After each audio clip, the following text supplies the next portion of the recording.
takes gold, and 2:08.24, Jacobos takes silver. Bronze medal going to Selena Lee. But moving swiftly on, it's the men's 400 meters freestyle now.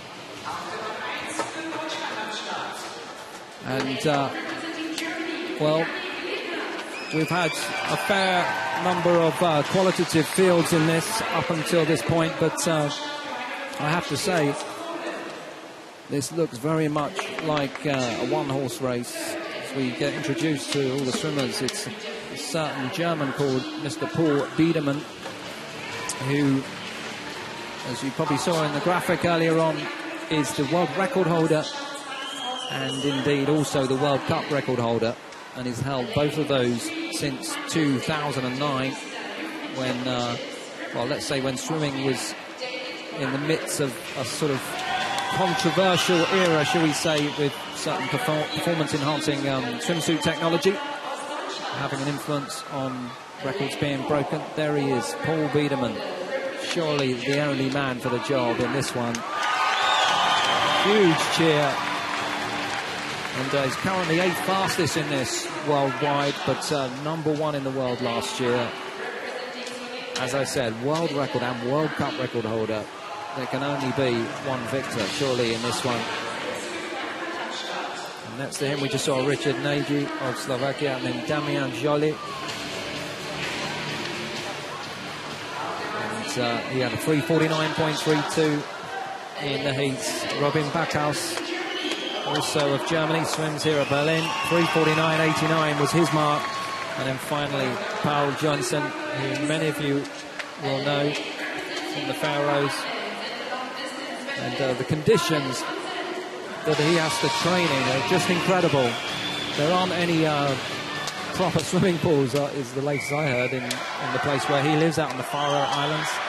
So fantastic that he's managed to make it into the final. But keep your eyes on lane 4. There's 3 Germans in this, but there's only one really who should walk away with gold.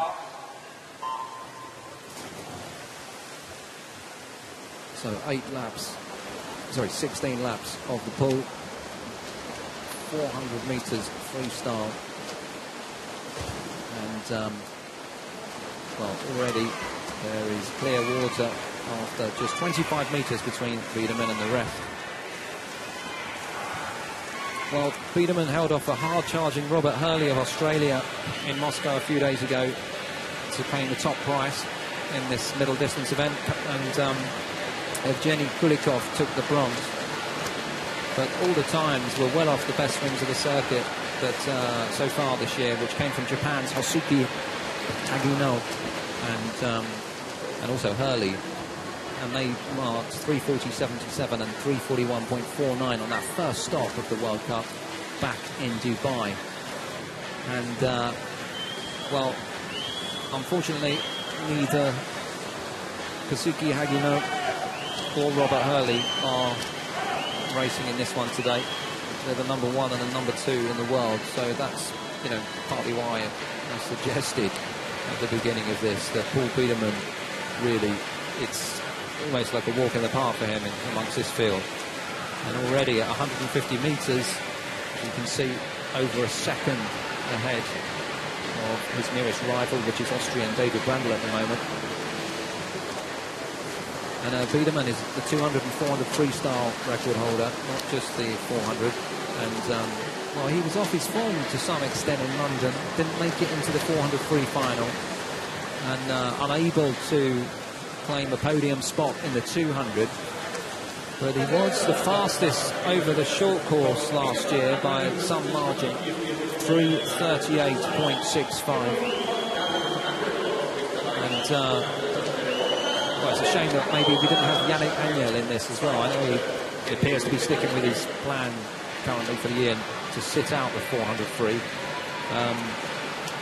as if the German didn't need an extra advantage, already swimming in front of a home crowd. And as you can see, there's just acres of space between him and the rest. 2.66 the difference.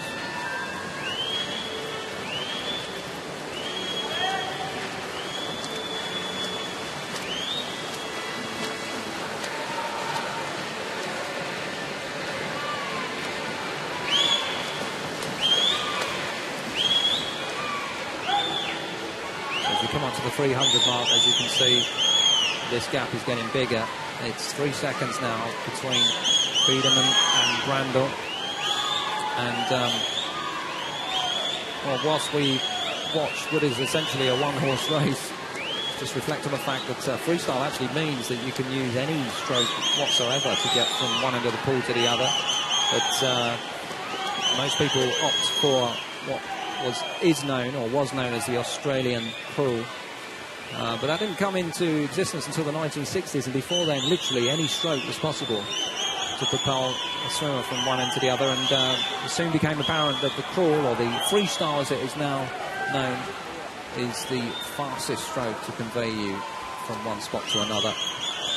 So Paul Biedermann, it's almost like a lap of honour, really, because the crowd get behind him. It was never in any doubt, was it? Touches home for gold. And silver medal will go to David BRANDL, and BACKHAUS in lane 7. Robin BACKHAUS will claim bronze. 3:42.21. It's very quick, which, you know, it's quicker than you'd think for such an uncompetitive race. It'll be interesting to see where that places him in the rankings, because with a 3:44, which he did in Moscow, that ranked him 8th currently. So 3:42.21 will take him up the top 10 a little bit further. There's the confirmation. David BRANDL with a 3:45.28, and then finally 3:46.